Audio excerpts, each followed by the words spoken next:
پھر مصلیان منتظمین وہ یہ تصور کرتے ہیں کہ شاید میں ہر مسجد کی بات کر رہا ہوں کہ صاحب جو مسجد میں رہتے ہیں، جو امام صاحب ہیں، چاہے مدرس ہیں، چاہے طلباء ہیں، یہ ان کا کام ہے مسجد کی صاف صفائی کرنا.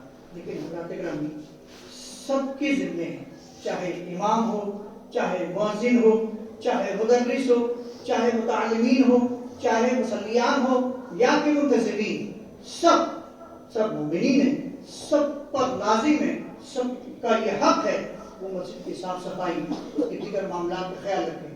بہت سارے لوگ مسجد میں آتے ہیں، مسجد میں کچا پیاز، لہسن، مولی یہ کھا کے آنا منع ہے. کیوں؟ اس کی بو آتی ہے. جب بو آتی ہے تو فرشتوں کو پسند نہیں آتا. جب ان بو سے منع فرمایا گیا، اللہ کے نبی صلی اللہ علیہ وسلم پوری زندگی آپ کبھی بھی یعنی اعلان نبوت کے بعد کبھی بھی آپ نے کچے پیاز، لہسن، مولی یہ سب آپ نے استعمال نہیں فرمایا. کیوں؟